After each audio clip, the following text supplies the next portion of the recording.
Mais si tu as moni masolo, moni que na senaka ya pamba, bazu ya côté bazu zéro. Comme tout ce baoyo to perdre place à présidence de la République de Basconi. Mulongo to bengana, echiyomo, et police kanambe, na kapimo bimba, na mboka wana konoba que les politiques gérer mboka wana comme il faut. Il est temps de gérer mboka wana bitomoko. Si après 6 mois d'ordre, Martin Fayulu, qui est la conférence de presse à Genève, après 6 mois d'ordre, Bolanda qui est en Mokoyo qui est Matoyi. Peuple congolais, nous sommes ensemble, Ingeta, jusqu'au bout. On est ensemble. Allez, au revoir.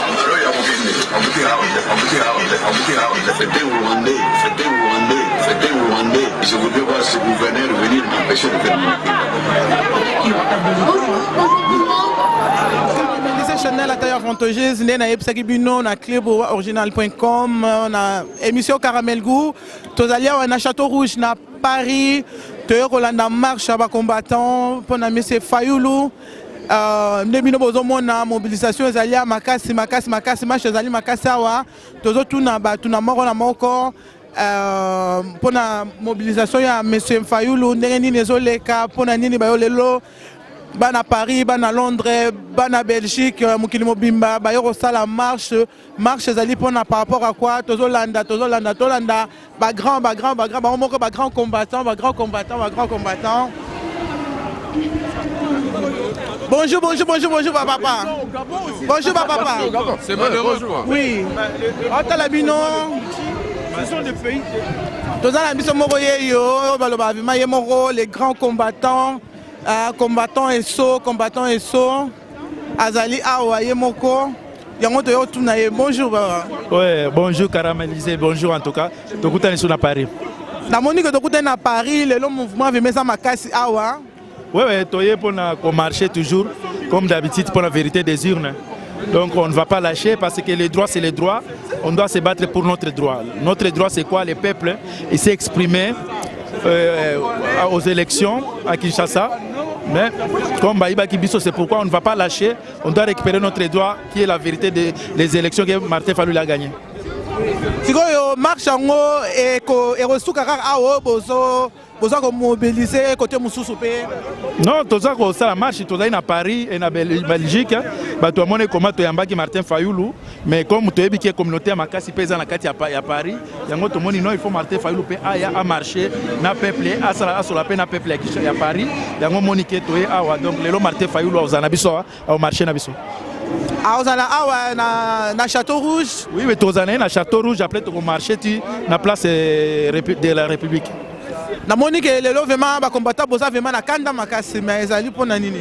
Donc quand la biso ezalaka toujours tant que mboka la biso ezana non liberté quand de goti kitate parce que mboka na biso tala aventurier mutula lokola Félix aussi to pousser Kanambe tina suka mais à préférer que zone sa Kanambe c'est comme to bandeli combat à zéro mais nous avons encore l'énergie de recommencer encore à zéro pour chasser Félix et Kanambe donc on a biso Kanambe égale à Félix est à Kanambe donc to benga na bango tout.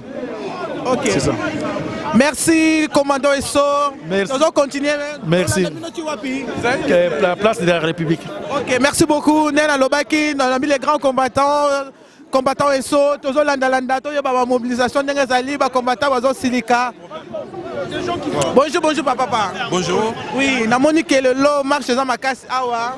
Boza à Paris ou boza à Belgique, la France. Dans le tour, dans la France, dans le tour. Oui. Je suis un ancien de Vitaclubien. j'ai entendu le président Esso qui m'a dit il y a le marche ici pour soutenir le Congo. Je suis venu pour le Congo. Parce que ce qui se passe au Congo, ça me rend tellement triste. Et vraiment, je voulais reconnaître mon pays tel que je l'ai laissé il y a au moins 30 ans. Mais là, je ne retrouve rien. Et quand je vois tout ce qui se passe, c'est que le Tutsi puisse venir nous diriger alors que c'est un petit pays. Voilà pourquoi je suis là. Parce que notre pays, c'est un pays grand, mais le monde a fait que notre pays devienne petit. Alors, si on ne se serre pas le coude, on ne s'en sortira jamais. C'est entre nous, comme la parole dit, aimons-nous d'abord nous-mêmes. Vivons pour les autres, jamais pour soi-même. Mais voilà tout ce que je peux dire. Que Dieu puisse nous venir en aide. Ok papa, Nebo Monique Bossadi va marcher quand même un changement dans le Nabiso. J'espère, parce que tout acte, il faut que ça nous amène à être libérés. Parce que si tout ce qu'on fait, c'est pour rester tel qu'on était il y a 20 ans, ça ne sert à rien du tout. Il faut que nous puissions avancer au lieu de reculer. Parce qu'on a tout fait pour que Kabila soit à la porte et Tshisekedi l'a fait revenir à la maison. Vraiment, serrons-nous les coudes. Et puis, chassons les antivaleurs. Merci papa. Dans lobby, tu es sous papa. Bonjour papa. Aux amours à Paris. Oui, dans Paris, ouais. Au lobby, nous n'avons pas la marche. Bon, toujours dans le cadre de la démarche, il y a la vérité des urnes. Tu sais, la vérité, elle te tue. La vérité, souka kaka et bimaka. Atao bombi lo kutandenge nini souka nzambe poye moko aza vérité, asala que vérité et bima. Donc on ne se toujours ça là ezaba démarche il y a vérité des urnes. Donc moi je crois que à partir d'un mouvement oyo et qu'on faire bouger les choses. Même bande qu'on a qui chance ou bien communauté internationale va comprendre le souci il y a congolais va comprendre que non congolais a vraiment la porte de changement oyo luka qui na voie à élection et monanité. Yangwana azo lukango. Voilà. Merci beaucoup. Ndenge na lobaki na mouvement lelo c'est chaud bango nyonso bazaliawa commentant babia mason na reçoit bango nyonso to bandi nani na yo. Bonjour. Bonjour. Namoni vraiment que les grands combattants yemo bazalia babia masombo papa combat zandeni. Ça va au Zénith bon mon abino mo batu bazana bango toujours continuer toujours délire na biso à lire na biso oyo tozalaka nango banda kala pona mboka na biso. Donc yangwana omoni toujours se préparer to yamba président Eli Martin Fayulu. Aroya lelo a na Château Rouge. Si azo koma kala mingi te. Ce qui même au sala combat oyo ba marche rezala quand même il y a des changements rezala lelo. Mais changement rezala parce que changement ezala qui déjà prêt. Mais bomoni oyo les cas qui c'est les cas qui bomonaki muto ezana pouvoir aza élité mais il fallait qu'on continue toujours la démarche parce que au moni peuple il faut toujours ebunda pour récupérer et logo ezapa munguna se masquer derrière ndeko biso mais toujours bunsa ndeko biso te mais ndeko biso malgré à trahir biso mais biso to longoli na à côté to tala politique kanambe muto gérer pour na kolakisa bino que Félix Tshisekedi azaki élité bomoni makambo leki na Sénat. UDPS c'est un grand parti politique comme UDPS et Zatana, sénateur Moroté. Et comment il va diriger ces pays-là? C'est là où on dit que la démarche autour ça là, il y a qu'on rendre pouvoir et à Martin Fayulu pour diriger ce lobby, tout comme il prêt pour te récupérer en haut. Et que en haut na soulèvement populaire. Ok, merci beaucoup. Bonjour papa, les grands combattants, bonjour papa. Bien. Bonjour maman Boni. Bien. Au Outi Belgique. Mais toujours. Hein? La monnaie vraiment combien de macaques pour le Mwebe là, où il y avait un Château Rouge pour le président Martin Fayulu.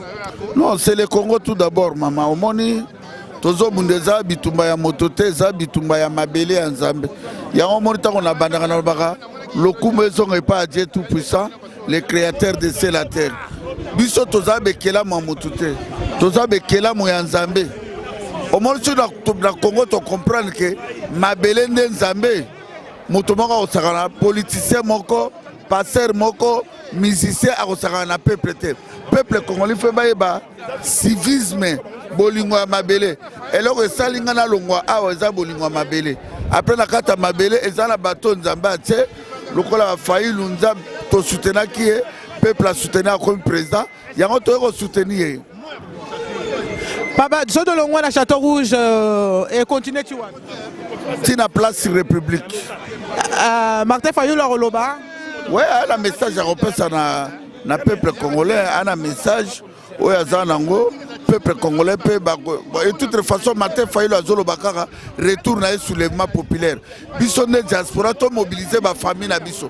Congolais tout a tina rambongo na kisasa. Congolais tout a zana potable. Tout le monde a des émotions, tout le monde a des rumeurs, tout le monde a un objectif. Au monde, il y a réseau pour ma biso moi mkela bitumba, banalise les kebele. Banalise les kebele. Motono sa yebi, motono sa zamukonzi. Tomi longola ba grade wana. Totia kanda ya mabele. Kanda ya mabele biso to mobiliser bandeko baza na Congo et longona ba diaspora baza na Europe, na Asie, na Amérique, na Afrique pour na toko gagner bitumba oyo. C'est ça mission na nga yango na mama.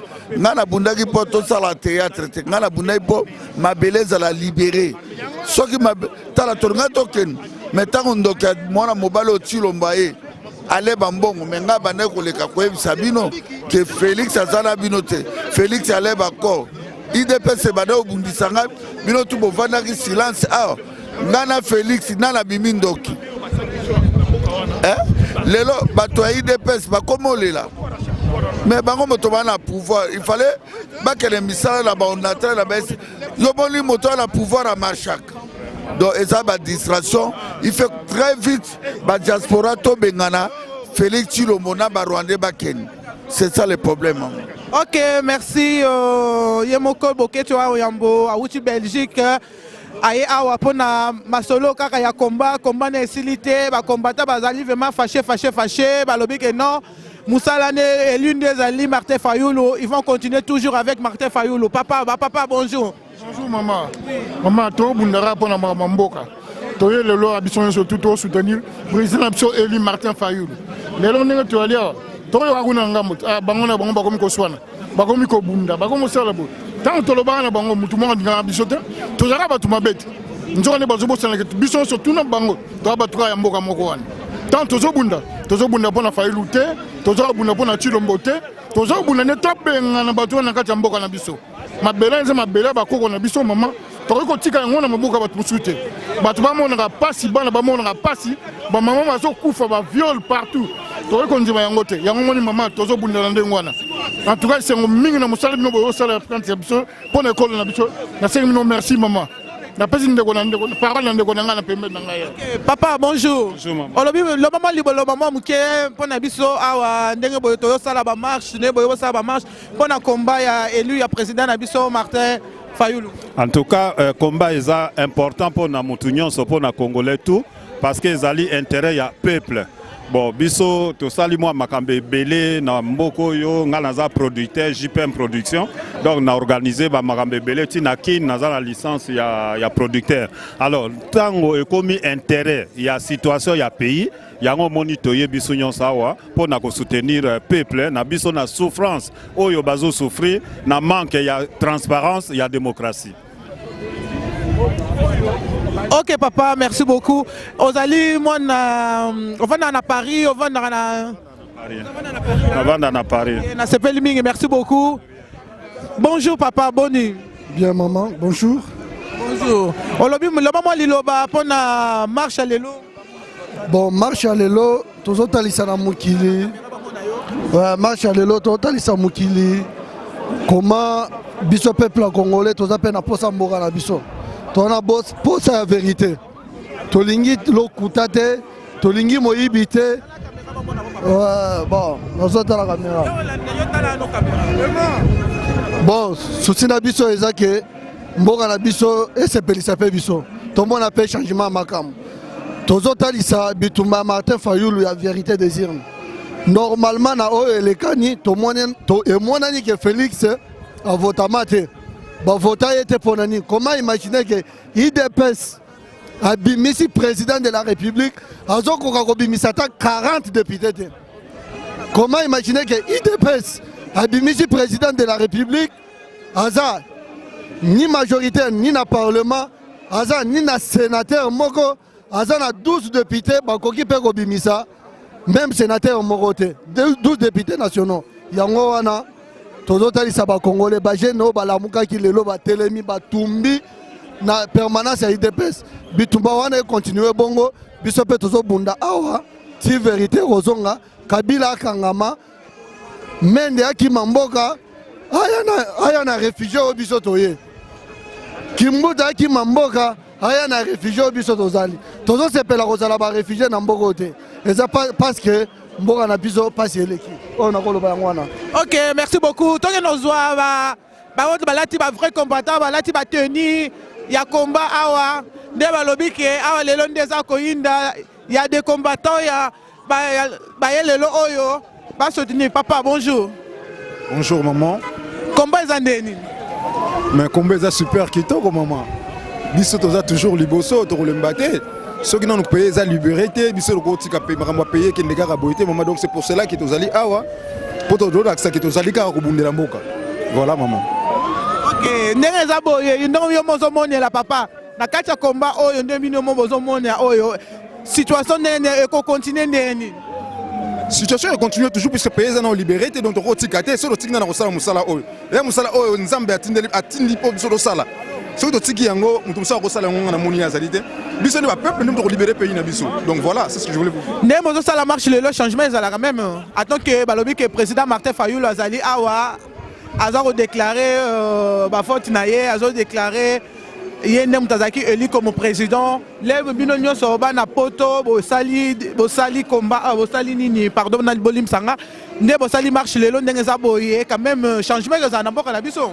Mais normalement, oui, puis c'est ce que moi j'ai compris que le peuple a comprendre que il faut changer les Anamboka. Et preuve en est que le président Martin Fayulu a bandi manifestation de Bana Congo, à Tambola, Bissi Congo, Mobimato, Lobby, Mazo, Laxaki, Yende Moutou, peuple à Lingi, Aye, si on est Europe, Azo, Laxaki, Yende Moutou, Oyo, peuple à Ponaki. Donc voilà, pour moi, on a changement et ça m'a pris un Mboka Nabiso. Ok, merci beaucoup. Papa, bonjour. Bonjour. Oui. Moi, Liloba, pour la marche. En fait, biso toi, ma patriote résistant, tout tellement pour le peuple, tout bundelara peuple. Et peuple biso tout bundelara, ma ponaki président na bango, na ma ponami Ocholeka, Martin Fayulu m'a dit. Et net biso tout bundelara peuple, na minute Fayulu a représenté peuple congolais, donc il y a un toé à l'élo pour na royambali sur na Paris, copé c'est bon honneur au azo mérité. Et puis quoi accompagner Tina place à la République au si on fait sa discours quoi. Donc voilà en fait objectif il y a marche à l'élo. Ndenge na changement ya la muka ndenge bozo sala marche bomoni que situation est ko changer quand même muke na mboka. La situation elle commence déjà à changer, elle change déjà d'elle-même parce que moni le côté ko ya ngo rapide, vérité à malem mais comme toujours. Marche au eza juste que en fait tourner au eza juste pour montrer à la opinion internationale que il est vraiment le président élu parce que le peuple congolais est partout où il y a. Et malé mené trop changer la situation. Si je change nango, pour bien sûr que batona bayibi élection basaline basala toujours. La situation est changée parce que cette fois-ci ça fait 3 fois. Bazoyi babiso ka souveraineté na biso. Il y a tout autre truc angolais katé. Fayulu n'est pas Tshisekedi. Voilà. Merci beaucoup. Nela lobi kaka tozo continuer. Bonjour papa. Moi liloba na moni vraiment que non les lo vraiment ils avaient makasi marche ils avaient makasi moi liloba kaka ndenge za la rapport peuple congolais ayeba pour la situation ya marche ndenge bozo sala lelo na Château Rouge. En fait combat zaka moko kaka yango na tobundela ka yango toujours et silité combat toujours continue de toloba kaka slogan na biso dali tobunza Chilombote, tout le monde système wana na mboka na donc bango il faut dégager pour comment la biso comme tu la suka donc dans la baloba mingi te donc quand la biso zakaka mutu wana ndefa longa na mboka pour libérer biso mboka to continuer na mboka na biso malamu. Ok, merci beaucoup. Nendo lobby tozolanda ba mama la muka lelo basiliki ba mama la muka Ba maman la mouka. Ba maman la mouka bango yo. Maman la mouka. Maman. Bonjour maman. Bonjour. Boni. Bien. Namoni yo ba la kanda. Nga maman mungala nga yeyo. Toi na kanda te mais toi ne sengo parce que toi ko yamba président na biso Eli Martin Fayulu Madidi. Yango na toye awa. Sikoyo marche ezali pona. Marche ali poto yamba président na biso to solola na ye. Ye ayoka biso pe to yoka ye. Maman la mouka, yo uti mboka mususu yo zala no na Paris a. Nga na zalaka na Lyon. Ozala na Lyon, olongwe Lyon pona président Martin Fayulu. Na longwe Lyon na ye a pona ko yamba kaka président na nga wana sa président na biso. Ok, merci beaucoup. Maman la mouka mususu yo, maman mo liloba ka nezalaka. Bonjour maman. Bonjour maman. Où tu vas? Touti Lyon. Où tu Lyon pe na maman la mouka? Ah ok. Alors le maman liloba pona la marche zo salma lelo awa na Château Rouge. Bon na ndengna lobaka na ba Congolais boyebele.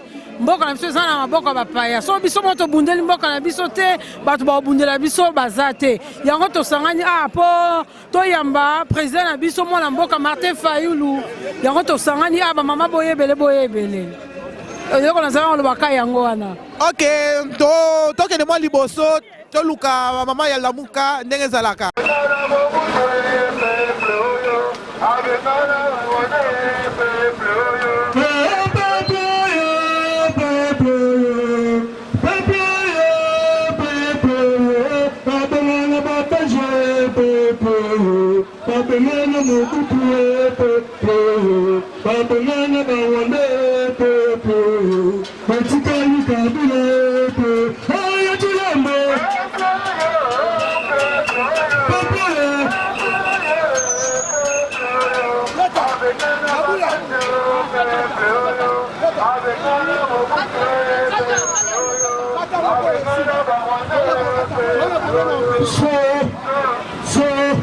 Est-ce que vous êtes fatigué? Est-ce que vous êtes fatigué? Mais nous allons gabinoter, mes chers compatriotes. Nous allons gabinoter, nous allons besoin. Et nous allons jouer nos comptes pour y connaître dans l'histoire. Pour y commencer à remonter, le peuple congolais Bassamani, du nord, de l'est, est, Batipouille et Colonioso, que Samani le a pour nous revendiquer de notre monco, eux, la Bengi, vérité des urnes. Et qui est notre président? Qui est notre président? L'animal conduit. Il ne peut pas. Pour votre carburant, parce que carburant est ici. Après, on va continuer.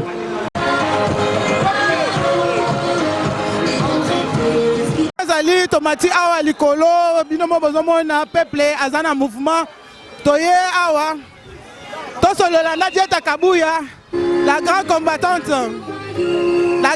combattante Fayulu Dieta Kabuya ndenge ezalaka lelo mouvement eza makasi eza show eyindi makasi awa et binomo bomona il y en a 3 personnes là.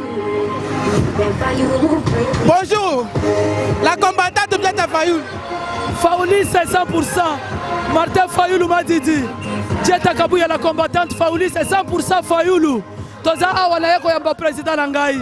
Yanga toza walelo. Merci beaucoup na sepeli na chaîne oyo, chaîne ya Madidi. Boninge bomela biso Serge Obazobenga les vrais combattants, c'est les jeunes, le mec d'ici boninge bomaye pour à défendre le vecteur des urnes. Tu dois partir. Oh, Vermeil. Papa, bonjour. Yo, on va na rakoto yo. Bonjour maman, Nazali, le chef d'état-major, le général du Congo d'abord. Vermeil, le Congo d'abord. Pire Moutouyassé, les Uno, grand combattant. Ok. On l'a bien dit dans un mouvement de Zali. Mouvement de normal, le Zali journée moro honorifique pour le président Martin Fayulu. Donc, vous voyez bien, le Congo, Batrika qui élection. Le peuple a insisté, a toujours derrière Moutou Rania qui élection. Torotika Yangote, Tormema Bango Boeti et Kendena soulèvement populaire. Torotika Yangote, Bitumba Nabiso, tu continuer, Baro Bazana Poto, tu continuer à Napoto, Baro Bazo continuer, Baro Bazana Congo, va continuer au Salon à Congo. Donc c'est comme ça, tous ensemble, tu continues toujours Bitumba. Ingeta. Ok, tu sais pas la besoin on se perd en autre sang aussi, tu sensibiliser le peuple, il y a un sengi que tu sensibiliser le peuple. Donc voilà, président Zoya calamité peuple azamayele donc sécurité za ya osakana to oyana lumbeli beaucoup na gbekbeke na pesimino. Voilà, bonjour papa. Bonjour. Mouvement Zandeni Koto. Ben mouvement na sepeli parce que ba Congolais va répondre à une invitation. Donc pour ngai boyebi ngai quand même Benan coiffure na l'époque. Benan ko si le temps côté ma solo oyo to bimi dans l'ombre pour tous aller ba homme spirituel. Donner ko témoigner. Martin Fayulu tu es le président parce que Nzambe déjà ça l'accent ngai na rêve avant 2 ans que yo comme président au ba bisanga ko sali mo na Tchango. Ne pas rater. Mais le lot on a montré que c'est la vérité. Alors le temps passé, tant qu'on a touché coquille, donc moment boye et comme ce qu'il y a Martin. Nazo kolo papa il a Félix Tshisekedi. Yuda a tekaka Jésus, Yuda Koufaka. Yo on le bien que dans la coalition de Salaki Binos 7. On veut que nous trahir mon ninga Salakité. Mais le lot yo prêté serment, on veut bien que nous trahir mon ninga Salité. On a ko trahir. Tomeli Mondo. Malédiction est landaye parce que bato bazobo sanam serment yo prêta ki wana menga nazo répéter ngol oloba ki to meli mondo oyo ko trahir Congo malédiction est landaye mais OK sous au prêter serment présidentiel olobi sous que non oyo ko trahir Congo zalate mais tu as déjà trahi le Congo alors cette malédiction va te suivre jusqu'au bout si tu laisses pas le pouvoir là à Fayulu je te dis la vérité. Tu vas mourir. Tu vas mourir parce que Dieu est juste. L'esprit ne trompe jamais. Là, je te le répète. Jésus a été trahi par Judas. Judas était mort et toi aussi tu es Judas, tu seras mort. Merci. Il y a des mouvements, c'est chaud. Papa Bazalia, Basiliki. Bonjour, Nabina Nyonso, papa. Mouvement je me présente photo je idéologie Nzambe bakosaka ete Nzambe bakorompaka ete okoko tricher mais trichera jamais na Nzambe bino mona te balobi mais osaliki ndoki pe babelelaka ye na minute to kobelela ndoki aloki Congo ndoki alingaka loka Congo chance totimele. Alors bana poto bana mokili ndenge zali on ezalema victoire des autres na maboko na biso Fayulu ndenge zonga na kin bakino botele mabokende bobengana kabila kendaka bobengana kabila mikendela poto lingili so aventure. Alors ndenge to aliawa likambo li fa sila to lembi tikila biso mboka na biso kanambe omoni ba aventure bokosaki boyokani batikili minota espace te bataille de pesi bo rejoindre biso omoni bakamtolo baki merci quand même bozala kimia. Nengaza délivrance c'est salami Nzambe quelle que soit façon Nzambe binga bongisa makamna merci. Ndeko moni boy papa na ndenga mouvement boye ba combattant bino so sangani quand même il y a changement aux alam. Ouais mais maman na lobby hein. Na resepela mingi soko lobby ba congolais. Pour combattre ezabiso ba congolais. Pour combattre za batute, combattre biso ba congolais. Changement za la tene pour changement yango zo mona na ndengeza ndenge to ke na suka. Victoire na biso yango mbulo ndenge to ke na voto comme 2 mois oyo. Kabila zo zonga na mboka ne. Soki pe bato oyo IDP so ba trahir biso ba kene na Rwanda ba changer nationalité ndenge Kabila changeaka ba ko changer kaka merci. Merci. OK, merci beaucoup. Comme on dit toujours, les longs mouvements s'alignent à Château Rouge awa.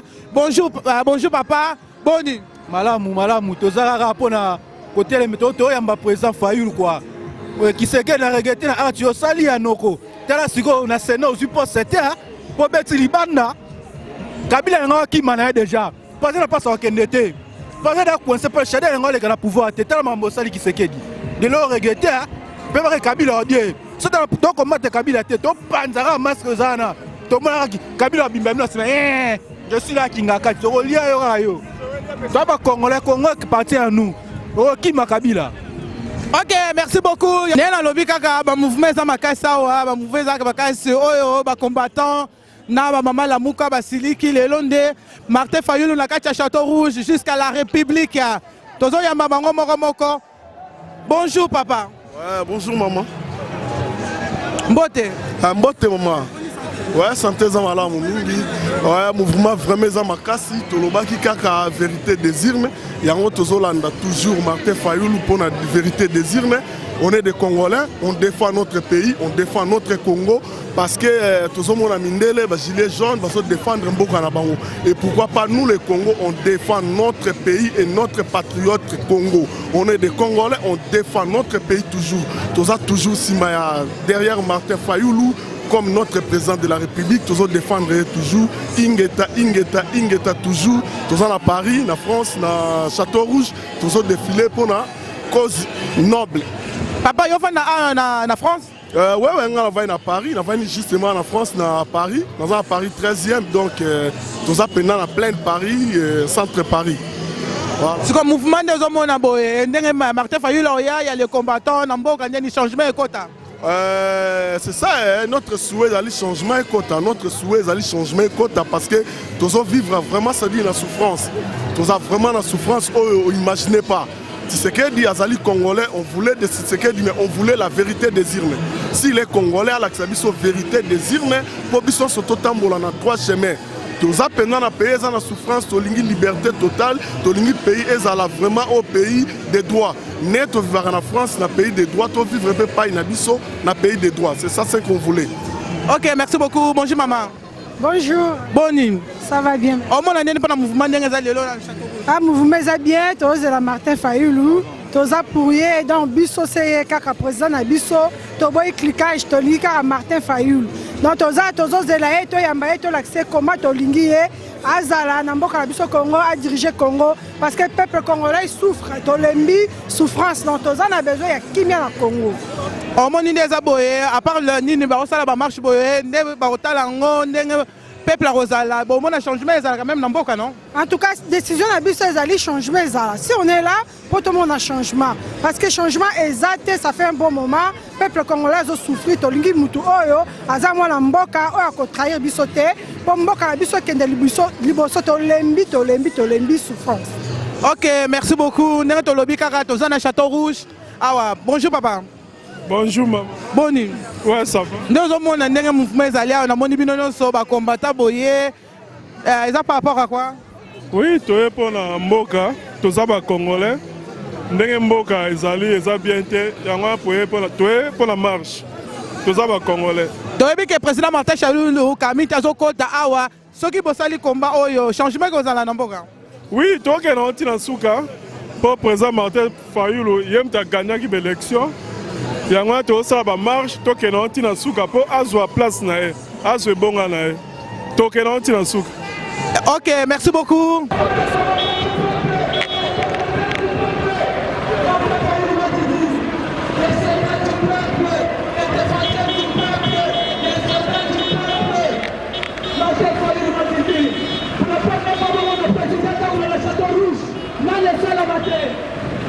Pour la première fois, comment le président de Château Rouge n'a laissé la maté, n'a le demandé.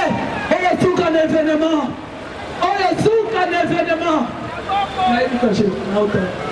Martin Fayoulou, le commandant du peuple, numéro 4, Madidi, sans trouvant de vrais combattants.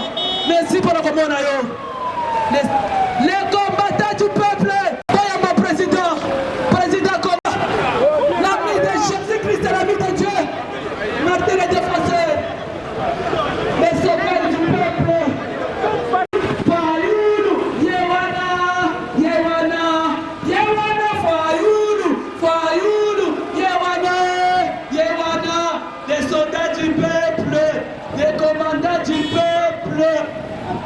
Oui. Tapi. On va bouger la Martin Fayoulou na mboka oyo. Bango nde balobaka mpo na Fayoulou basouffraka mpo na Fayoulou. Bapetaka bango na bainternet sala jino bati kobeta ye. Ye comme ça, j'ai confiance avec Saint-Gino, j'ai confiance avec le gouvernement.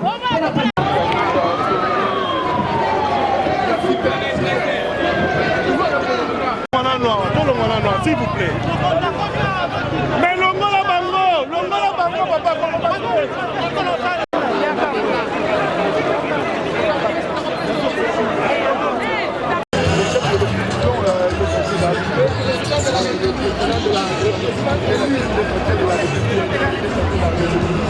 Donc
Fayoulou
Vous n'avez pas tiré là, ça première aussi de l'autre.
c'est chaud, c'est chaud, c'est chaud, c'est chaud, c'est grave, vraiment c'est chaud. Bah lobby que non, bana mboka, bana lamuka, bazali awa. Bon mine bon moni 10 000 Congolais, bah yé, bah outi bah monde entier, bah yé pour la présidente de Bango Martin Fayoulou, bah lobby que non c'est chaud. Paris est tombé, bah bi que bana France, bana Allemagne, bana Suisse, bana Afrique du Sud, bana Hollande, bana Mokili Mobimba, bah kiti awa pour la présidente de Bango Martin Fayoulou, bah bi bazong c'est la Bango bah vote, bazong c'est la Bango vote. Ah, Ndezabo, chaud, a jamais vu. Ndezabo que non, ah, Ndezabo, Paris de Makambu, et jamais vu. Eza chaud moukete, nana mon angote, bat bazé belé, va Congolais, ba belé.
Fayoulou.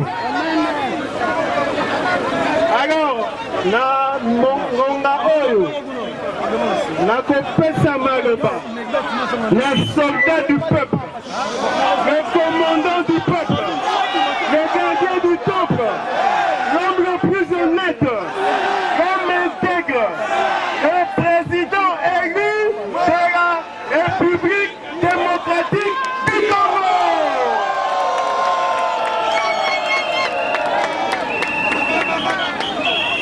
Bana mboka mbote, mbote na bino. Mais tango mosusu pe na koloba na français parce que bandeko misusu bazali awa. Bonjour tout le monde. Avant toute chose, je vais demander une minute de prière, une minute de silence. Vous ne voulez pas de prière? Prière. Voilà, d'abord une minute de prière. Si quelqu'un peut nous conduire. Alléluia. Nous allons vraiment remercier notre Seigneur. Éternel notre Dieu, nous te sommes très reconnaissants. Seigneur, nous te sommes très reconnaissants. Oh, parce que tu as permis, c'est ton Fils, celui que tu as voulu, celui que tu as choisi, celui que tu as élu, voulu réellement qu'il puisse conduire. Chaleureux. Je vous remercie pour cet amour que vous témoignez. D'abord à l'égard de votre pays, de notre pays, le Congo. Est-ce que toza na bolingo ya mboka tote? Bolingi mboka na bino? Bolingi mboka ya Congo? Mais banguna balingi kobemisela biso mboka. Est-ce que tokondima yango? Est-ce que nous allons laisser les ennemis de la République saboter notre pays? Bandeko Nangai, merci mingi. Na bolingo bozana na yango pona ngai, pona bandeko ya Lamuka. Liboso, to betela no mboka Congo maboko, betela Congo maboko. Applaudissez pour notre pays. Yami Balé, tobete la peuple congolais maboko o batikali kuna na bazali awa bete la peuple maboko. Applaudissez pour notre peuple, un peuple vaillant. Yami Sato, nalingi bobete la baninga nangai ba leader oyo ya Lamuka. Tobundi na bango etumba boyebi bango awa na ye na Fumumpa mwana mboka Mozito betela ye maboko apesa bino mbote ye moko ha. Ale napesi ye micro apesa bino mbote bana Kongo mbote mbote lisusu à travers laquelle la ville de la Kissi que vous a déterminé pour la colibérer au Yabisombo Kaizamo été. Merci beaucoup. Merci. Sikoyo, Bobet la Bandeko, Bazali Nangaya Wate, mais Bazali Nabiso na esprit. Betela Mwana Yamboka, Jean-Pierre Bemba Gongo, Maboko.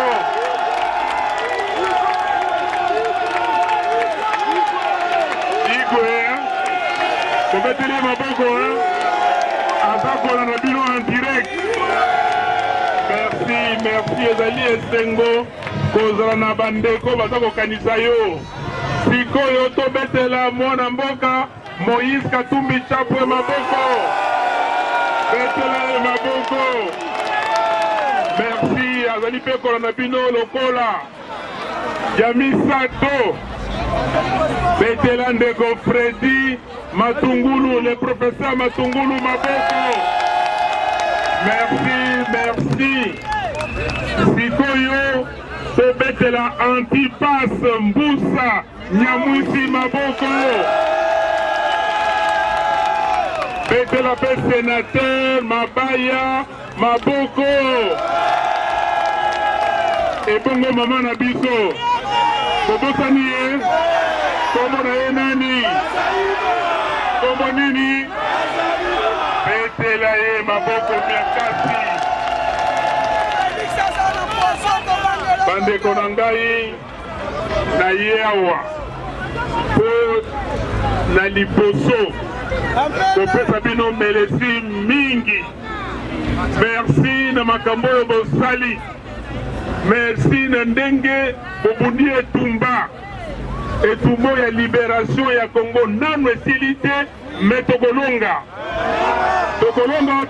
te. Est-ce que bino bokobanga? Qui caramélisé Chanel à taille avantageuse. Tosisi ba filmage toyeki awa tolandi ba peuple congolais tolandi bana mboka bana lamuka tozana awa en titre na nini la république tosi ba image ndenge ezalaki congolais nyonso azali congolais nyonso alandi président na ye élu Martin Fayulu neza boy toza biso nyonso awa tosilisi musala ndenge kaka tozalaki na clubowa original.com pa ya grand prêtre César Ngadi na émission na biso caramel goût ne na biso bino caraméliser Chanel na ye ko caraméliser bana Congo nyonso awa na république. Merci beaucoup, ba gros bisous. Caramel a lingarabino, caramel a toujours na bino. Na sepeli ming na zuba image na sepeli ndenge. Ba Congolais batomi, il y avait 10 000 Congolais, awa 10 000 Congolais. Mouvement Ezaya Koinda, ba combattant ba telemi, bana Congo ba telemi, bana Lamuka ba telemi, Ezaya Koinda, awa. Merci beaucoup. Bolanda na site na biso. Clubowa original. Na émission nanga caramel goût, na eko caraméliser bino quoi. Bye bye. Moi, César Ngadi, Clubowa, retrouvez-moi tous les samedis de 14h à 16h dans l'émission Rendez-vous avec le Patriote sur la MLG Radio 99.7 FM.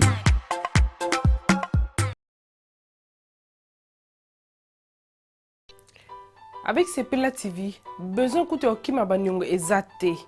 Pour pas na biso nyongo ezalate, ça peut faire un mois que foutite, fouta 15 livres na autopélicio. Ça peut faire 6 mois que foutite, fouta 15 livres na autopélicio. Même plus de 1 an, ça c'est plus de 1 an, non, foutate au kanisi kozana nyonga makasi. Komi tungsate maman, komi tungsate papa. 15 livres à pamba pour rétablir service non. Et je te dis, on va na andako, on va pas bilinga, Sepela TV.